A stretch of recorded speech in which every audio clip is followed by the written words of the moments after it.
जी काही धावण्याची स्पर्धा आपण आयोजित केली होती त्या मागची मूळ संकल्पना ही आपल्या आरके मॅडमची होती.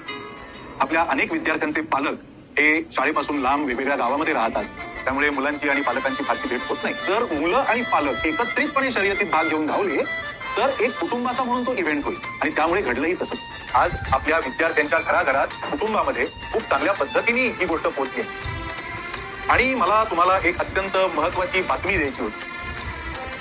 तर ही माझी लेक म्हणजे तुम्हा सगळ्यांची आरके मॅडम आणि साई सर हे अनेक वर्ष उत्तम मित्र तर आहेतच, एकमेकांबरोबर कामही करतायत बरीच वर्ष, पण आता त्यांनी एकमेकांबरोबर पुढचं अख्खं आयुष्य एकत्र घालवण्याचा निर्णय घेतलाय जीवनसाथी म्हणून. ते आता लग्न करणार आहेत.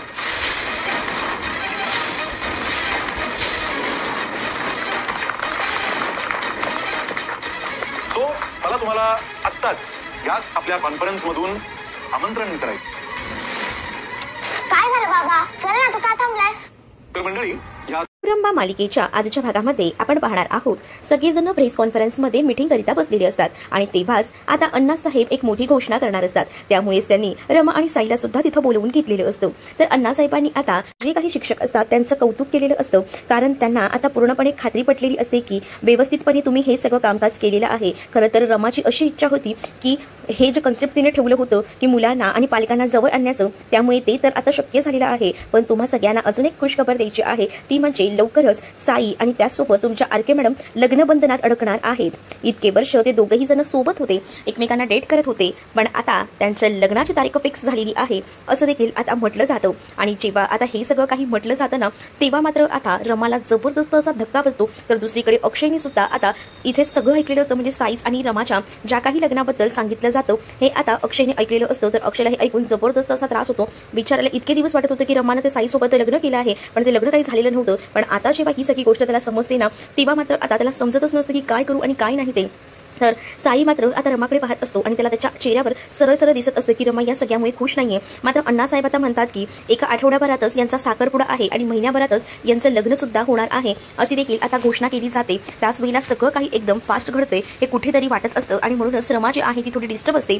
परंतु आता पुढच्या आठवड्यात साखरपुडा आहे आणि त्याचसोबत तो एका महिन्यात लग्न आहे हे सगळं काही बाहेर उभं राहून आरोही आणि त्याचसोबत इथे असणाऱ्या अक्षयने ऐकलेलं असतं. अक्षयला आधीच त्रास होत असतो, त्यातच आरोही त्याला विचारत असते की बाबा मला सांग ना साखरपुडा म्हणजे काय. तर इकडे मात्र आता इरावतीने ती पेपरात न्यूज वाचलेली असते आणि म्हणूनच इरावतीचं डोकं मात्र सटकलेलं असतं. तिला कळत नसतं की काय करावं आणि ती त्याच विचारात असते. आणि तेवढ्यातच तिथं तारा आणि पार्थ येतात. तर तारा जी आहे ती आता काही पैसे मागत असते आणि ती म्हणत असते की मला जर ऑनलाईन शॉपिंग करायची आहे, काही ड्रेसेस घ्यायचे आहे, तर मला पैसे देशील का असं बोलून ती इरावतीकडे पैसे मागत असते. इरावती आधीच खूप जास्त भडकलेली असते आणि ती म्हणत असते की स्वतःची आई इथून गेली आहे, तिला तिचं काही पडलेलं नाहीये, स्वतःचं तेवढं बघते ती. तुझा कधी विचार केलाय का आजपर्यंत, तरी सुद्धा तुला सांभाळलंय ना, इथून पुढे काही मागायला यायचं नाही, तुला 1 रुपया सुद्धा मी देणार नाही असं देखील ठणकावून आता सांगितलेलं असतं. आणि जेव्हा काही हे सगळं ठणकावून सांगितलं जातं तेव्हा मात्र आता इथे असणारी जी तारा असते ती तोंड घेऊन गुपचूपपणे निघून जाते, कारण तिच्याकडे दुसरा कोणताही ऑप्शन उरलेला नसतो. तर पार्थ जो आहे तो निर्लज्जसारखा तिथेच उभा असतो, कारण त्याला सुद्धा काही पैसे व्हिडिओ गेम्स घेण्यासाठी हवे असतात. पण त्याला डायरेक्टच ती म्हणते की तुला तर काही वेगळ्या भाषेत सांगायचं आहे का,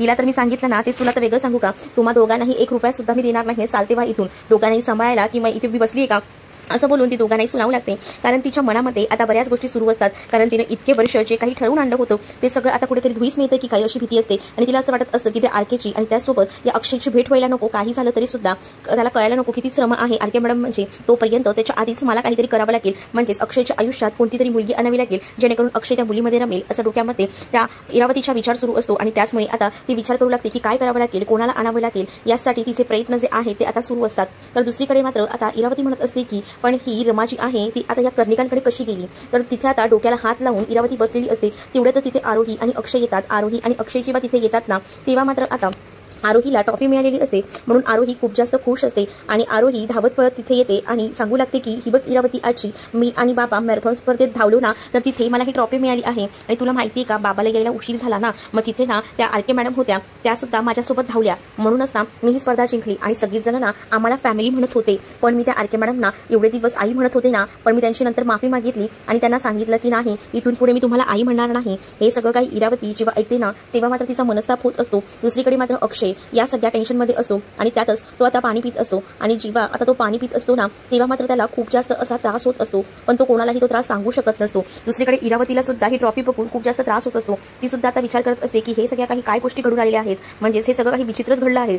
तर इरावती फक्त आता कॉंग्रॅच्युलेशन्स म्हणते आणि तिकडनं रागारागाने निघून जाते. आणि जेव्हा आता ती रागारागाने निघून गेलेली असते तेव्हा मात्र आता हातातून सगळंच निसटल्यासारखं इरावतीला वाटत असतं आणि ती तिकडनं जाते. जेव्हा आता ती तिकडनं निघून जाते ना तेव्हा मात्र आता जे रमाकांत काका असतात ते पाहत राहतात आणि म्हणतात की आता हिला काय झालं, हे असं काय बघते ही, असं बोलून त्याने आता डोक्याला हात लावून घेतलेला असतो. दुसरीकडे अक्षयला सुद्धा खूप जास्त त्रास होत असतो. अक्षय जो आहे तो त्याच गोष्टीचा विचार करत असतो आणि अक्षयकडे सुद्धा आता रमाकांत काकांचं लक्ष असतं. अक्षय अचानकपणे तिकडनं निघून जातो ना म्हणून रमाकांत काका देखील धक्क्यात असतात आणि ते सुद्धा आता लगेच तिकडे जायला निघतात. तर दुसरीकडे आता रमाजी असते ती मात्र म्हणत असते की अण्णासाहेबांना तुम्हाला इतकी काय घाई होती की तुम्ही हे सगळं काही डिक्लेअर केलं, ते सगळं काही नंतर सुद्धा बोललोच असतो ना आपण, एवढी घाई नव्हतीच मुळात, असं देखील ती म्हणत असते. पण त्याच वेळेला अण्णासाहेब म्हणत असतात की अजून किती दिवस थांबायचं आहे, बरेच दिवस थांबलो ना आपण, आता आणखीन काही दिवस मी थांबणार नाहीये, कारण खूप झालं, खूप सहन केलं, पण आता नाही. कारण तुला माहिती आहे का या सगळ्या गोष्टी माझ्या मनासारख्या व्हाव्या असं मला खूप दिवसापासून वाटत होतं. म्हणजेच मला नेहमीच वाटायचं की तुझं सगळं चांगलं व्हावं आणि त्यासोबत तुलाही माहिती आहे ना आज साई गेले 7 वर्ष तुझ्यासाठी थांबलाय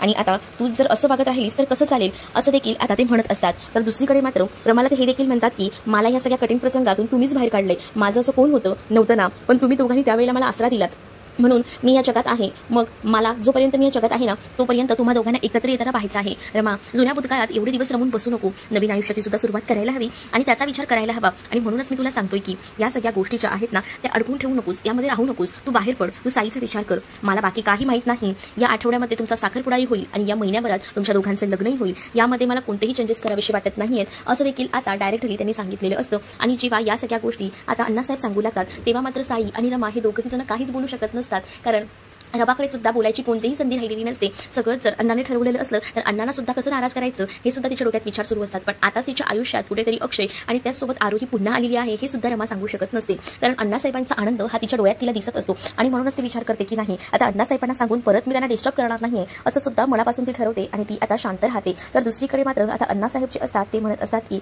झालं ना, मला आता तुमच्या लोकांचं काही ऐकायचं नाहीये, म्हणजेच मला असं वाटतं की ज्या काही गोष्टी झाल्या आहेत त्याच गोष्टी धरून राहायच्या नाही, आपण त्या दुसऱ्या काही गोष्टींचा सुद्धा विचार करायला हवा, त्याच गोष्टींमध्ये अडकून राहिला तर प्रॉब्लेम होऊ शकतो असं देखील आता म्हटलं जातं. त्यावर आता साई सुद्धा तयार झालेला असतो आणि साई म्हणत असतो की मला म्हणणं पडतंय, पण कुठेतरी साईला सुद्धा वाटत असतं की या सगळ्यासाठी जी आपली रमा आहे ती मनापासून तयार नाही आहे. तर इकडे मात्र आता एक मुलगी जी असते जिची मालिकेत नवीन एंट्री झालेली असते ती मात्र काही गोरगरिबांना अन्न देण्याचं काम करत असते. खरं तर ती सोशल वर्कर आहे हेच ती आता सगळ्यांना दाखवत असते आणि तिनं तिथे एका गरीब म्हातारीला मदत केलेली असते, पाणी दिलेलं असतं आणि त्यामुळेच आता तिथे असणारे सगळेजण खुश होतात. परंतु ती सोशल वर्कर आहे पण व्हिडिओ बनवण्यासाठी असा भोळेपणाचा सालसूटपणा आणण्याचा आव करत असते. तर तिथे मात्र हे सगळं काही इरावती बघत असते. इरावती आपल्या मोबाईलमध्ये त्या मुलीचा व्हिडिओ शूट करते. ती मुलगी म्हणत असते की दाखव कसा आला आहे व्हिडिओ आणि त्याच वेळेला तिचा असणारा मॅनेजर जो आहे तो तिला व्हिडिओ दाखवत असतो आणि जेव्हा ती व्हिडिओ बघते ना तेव्हा ती म्हणते की एकदम परफेक्ट व्हिडिओ आलेला आहे, पण पहिल्यांदा सॅनिटायझर दे, शी काही विचित्र माणसं असतात कशी ती होती, तिला हात लावायचं सुद्धा माझ्या जीवावर येत होतं, पण काय करणार या व्हिडिओसाठी मला हे सगळं करावं लागलं. आणि असं बोलून ती हातावर सॅनिटायझर टाकून घेते आणि त्यानंतर मोबाईलमधला व्हिडिओ बघते. मोबाईलमधला व्हिडिओ बघितल्यावर ती म्हणते की एकदम परफेक्ट व्हिडिओ काढलेला आहे, आता माझं कामच झालं, म्हणजेच आता मला व्ह्यूज आणि लाईक्स येतील आणि हे सगळं काही तिनं व्ह्यूज लाईक्स मिळवण्यासाठी केलेलं असतं आणि हे सगळं काही इरावतीने आपल्या मोबाईलमध्ये व्हिडिओ बनवून कैद केलेलं असतं. तर दुसरीकडे इरावती म्हणते की चला अक्षयच्या आयुष्यात येणारा हुकूम एक मला भेटला आहे, हीच माझ्या कामी येऊ शकते, आता हिला ब्ल्यू टिक सुद्धा मीच मिळवून देईन असं देखील आता इरावती म्हणते. कारण इरावतीला माहिती आहे की हिच्या इतकं काम आपल्याला कोणीच करू शकत नाही आणि म्हणूनच इरावती डायरेक्ट तिथे जाते आणि म्हणते की सोशल वर्कर आहात का तुम्ही, अच्छा पण आता तुम्ही जे काही केलं ना ते मी बघितलं. त्याबरोबर आता ती खूप जास्त घाबरते. ती म्हणत असते कशाबद्दल बोलताय, तर इरावती म्हणते की तुम्ही जो काही आता व्हिडिओ शूट केला ना त्याबद्दल बोलते. तुम्ही व्हिडिओ शूट केल्यानंतर जे काही वाक्य बोललात ना ते सगळं काही माझ्या मोबाईलमध्ये आहे, मग तुम्हाला वाटतंय का माझी हेल्प करावी, माझं जर तुमच्याकडे काम आहे, पण जर तुम्हाला वाटत असेल तर तुम्ही ते करू शकता. हां, कारण तुमच्या काही जबरदस्ती नाही आहे, पण तुमचा तो व्हिडिओ माझ्याकडे आहे, जर तुम्ही नाही म्हणालात तर मग तो व्हिडिओ तेवढा व्हायरल करता येईल ना, म्हणजे कसं एकदम लोकांना सुद्धा कळायला हवं ना, असं काहीसं इरावती बोलून तिला ब्लॅकमेल करत असते. आणि त्याच वेळेला इरावती म्हणते की बघ विचार कर, तुला जर माझ्यासोबत काम करायचं असेल तर आणि स्वतःचं कार्ड वगैरे जे काही आहे ती इरावती त्या मुलीला देते आणि म्हणते की बघ लवकर विचार करून मला सांग, नाही तर तो व्हिडिओ जो आहे तसं मला व्हायरल करायला. त्यामुळे ती मुलगी जी आहे ती खूप जास्त घाबरलेली असते. तिला आता कळून चुकतं जर आपलं एवढं सोशल वर्कर म्हणून सोशल साईट्सवर नाव आहे, सगळीकडे आपला व्हिडिओ व्हायरल होत आहेत, पण इथे जर या बाईनं हा माझा व्हिडिओ व्हायरल केला तर मी गोत्यात येऊ शकते, माझं सगळं करिअर संपू शकतो, याचा सुद्धा विचार आता ती करत असते. कारण सगळीकडनं तिचं आता मरण झालेलं असतं. काही सुचत नसतं की काय करावं, कारण ज्या काही गोष्टी ज्या आहेत त्या इरावतीने नेमक्या मोबाईलमध्ये कैद केलेल्या असतात ना, त्यामुळे आता तिला ही धोक्याची मोठी सूचना असते असंच म्हणायला हरकत नाही. दुसरीकडे अक्षय जो आहे तो मात्र आता रूममध्ये आलेला असतो आणि जेव्हा अक्षय रूममध्ये येतो ना, तेव्हा मात्र आता त्याला खूप जास्त त्रास होत असतो. कारण त्याला आता एक गोष्ट कळलेली असते की रमाचा साखरपुडा होणार आहे, रमाचं लग्न होणार आहे. म्हणूनच त्या काही गोष्टी ज्या आहेत ना त्या त्याच्या मनाला खूप जास्त लागत असतात. आणि इतके दिवस त्याला वाटलंही नव्हतं की रमाची आणि त्याची भेट अशी होईल. आणि आता जी काही भेट झालेली असते त्यामुळे त्याला जो आहे तो खूप जास्त त्रास होत असतो आणि म्हणूनच तो एकदम बेचैन झालेला असतो. तेवढ्यातच तिथे आता रमाकांत काका अर्थात आरोही सुद्धा आलेली असते. रमाकांत काका अक्षयला म्हणतात की अक्षय तुला काय होतंय. अक्षयला आता असा पॅनिक अटॅक जो येतो ना तो आलेला असतो. आणि त्याच वेळेला मात्र आता आरोहीला समजतं की जसा आजीला पॅनिक अटॅक यायचा तसाच बाबांना सुद्धा पॅनिक अटॅक आलेला आहे. आता बाबाला या सगळ्यातून मलाच बाहेर काढावं लागेल असं बोलून ती आता विचार करू लागते. आणि त्याच वेळेला आता ती अक्षयला मात्र थांबवायचा प्रयत्न करते. त्यावेळेला तिच्या लक्षात येतं की एकदा आजीने आपल्याला असंच काहीसं सांगितलं होतं की असा जेव्हा पॅनिक अटॅक यायचा ना तेव्हा तिची आई म्हणजे रमाची आहे ना ती असं काहीसं करायची ज्याच्यामुळे लगेच तो त्रास निघून जायचा. म्हणूनच तिने एक चाफ्याचं फूल आणलेलं असतं आणि त्याचा सुवास जो आहे तो आता अक्षयला दिलेला असतो. आणि अक्षयला जेव्हा ती आता तो सुवास देते ना तेव्हा मात्र अक्षयला थोडं बरं वाटतं. तर हे सगळं काही तुला कसं काय सुचलं असं देखील तिला अक्षय विचारतो. त्यावर अक्षयला ती सांगते की मला ना सीमा आजी नेहमी सांगायची की तिला सुद्धा असा त्रास व्हायचा ना तेव्हा माझी आई तिला असं फूल द्यायची तेव्हा तिला बरं वाटायचं. त्याच वेळेला आता अक्षयला पुन्हा एकदा रमाची आठवण करून आरोहीनं दिलेली असते. त्यामुळे अक्षयला पुन्हा त्रास होऊ लागतो आणि तो म्हणतो की मला हे फूल वगैरे काहीच नको आहे आणि तो स्वतःला त्रास करून घेत असतो. त्याच वेळेला आता त्याला जे आहे ना ते रमाचं बोलणं सुद्धा आठवतं. कारण रमाने विचारलेलं असतं की आता भेटल्यावर सुद्धा आई कशा आहेत. तर तो फूल मात्र ते फेकून देतो. आरोहीला तो शांत करतो. रमाकांत काका देखील अक्षयला शांत करतात. पण अक्षय म्हणतो की मला थोडा वेळ एकटं सोडा. तर रमाकांत काका आरोही आणि अर्थाला घेऊन तिकडनं निघून जातात. तर अक्षय मात्र जो आहे तो स्वतःला जास्त त्रास करून घेत असतो. तर दुसरीकडे आता जी रमा असते ती सुद्धा एकटी बसलेली असते आणि तिला अक्षयचे एक एक शब्द आठवत असतात. अक्षय तिला कशा पद्धतीने टोचून बोलत होता, त्याचसोबत अक्षयने जो काही भूतकाळ सांगितला होता या सगळ्या गोष्टींचा आता रमा विचार करत असते. त्याच वेळेला आता रमा विचार करते की म्हणजे इतक्या वर्षांनंतर मला माझी मुलगी भेटली सुद्धा मी माझ्या मुलीला ओळखू शकले नाही. खरंच ना मला एकदमच कसं तरी वाटतंय. त्या मुलीनं मला ओळखलं, तिने पहिल्याच भेटीत मला आई अशी हाक मारली. म्हणजेच ती आईबद्दल किती जाणून आहे. म्हणजे तिला हे सुद्धा माहीत नाहीये की मीच तिची आई आहे. तिने माझा एकदाही फोटो पाहिला नाहीये. म्हणजे अक्षयने एवढं सगळं सांगून ठेवलंय पण मला माझ्या मुलीचा भेटल्याचा आनंद सुद्धा व्यक्त करता येत नाहीये. एक तर कित्येक वर्षानंतर मला माझी मुलगी समोर दिसते पण मी तिला घट्ट मिठी मारू शकत नाहीये, तिला जवळही घेऊ शकत नाहीये.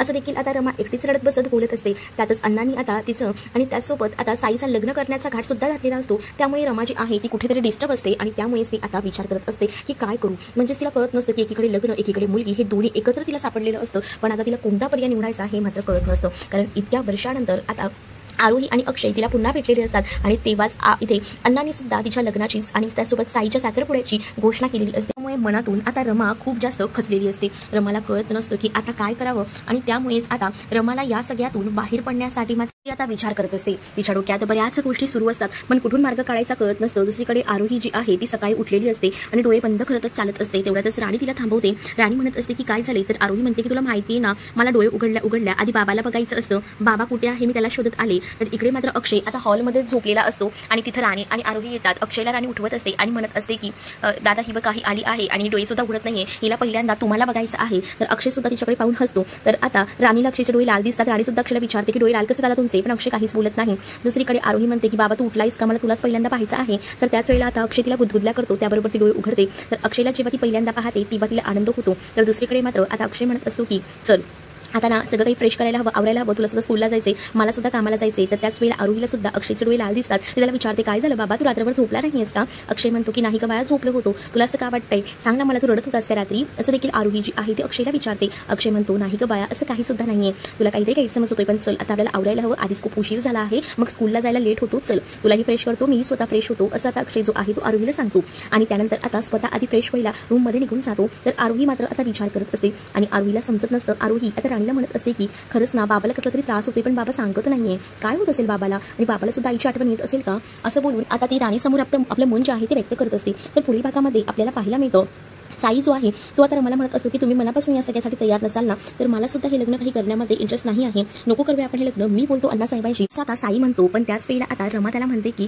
नाही मी तयार आहे या सगळ्याबरोबर, कारण मला माहिती ना किती दिवस आपण जुन्या गोष्टींमध्ये अडकून बसणार आहोत, नव्या आयुष्याला सुद्धा सुरुवात करायला हवी ना, आणि म्हणूनच मी ठरवलं आहे की आपण ना नवीन आयुष्याला सुरुवात करूया, तुम्ही काळजी करू नका, मी या सगळ्यासाठी तयार आहे, असं देखील आता रमा जी आहे ती साईला सांगू लागते. त्यावर साई सुद्धा आता रमाकडे पाहत राहतो. तर दुसरीकडे मात्र अक्षय जो आहे तो आधीच अण्णांना बोलतो की मला पैशांची खूप गरज आहे, तर खरं तर अण्णांनी आता त्याला साई आणि त्याचसोबत रमाच्या लग्नाचं कॉन्ट्रॅक्ट सुद्धा दिलेलं असतं आणि त्याला जीवनाच्या सगळ्या ऑर्डर्स सगळं काही सांगितलेलं असतं. पण आता जेव्हा त्याला कळतं की रमा आणि साईच्या लग्नाचं कॉन्ट्रॅक्ट त्याला दिलंय, तेव्हा म्हणून तो म्हणतो की नाही सॉरी, पण मला हे करता नाही येणार. त्यावर अण्णा त्याला म्हणतात की तुम्ही आताच मला म्हणाला होतात ना की तुम्हाला पैशांची गरज आहे, मग आता तुम्ही असं काय बोलताय. त्यावर अक्षय म्हणतो माफ करा, पण मी हे कॉन्ट्रॅक्ट नाही घेऊ शकत. तर अण्णा म्हणतात की खरंच तुम्हाला तुमच्या कुटुंबाची काळजी आहे ना, की उगाच सांगताय की काही कारण आहे असं काय, तुम्ही का कॉन्ट्रॅक्ट घेत नाहीये हा, असं देखील आता अक्षयला विचारलं जातं. अक्षय मात्र आता त्यांच्याकडे पाहत राहतो. अक्षयला आता काही झालं तरी हे कॉन्ट्रॅक्ट घ्यायचं नसतं. पण आता जेव्हा रमा आणि साईचं साखरपुडा असणार आहे, त्यावेळेला मालिकेत नेमका काय ट्विस्ट येतो, कसं टर्न होतं हे सगळं, हे सुद्धा पाहणं तितकंच इंटरेस्टिंग असणार आहे. तुम्ही जे आपल्या चॅनलवर नवीन असाल ना, तर आपल्या चॅनलला सबस्क्राईब नक्कीच करा.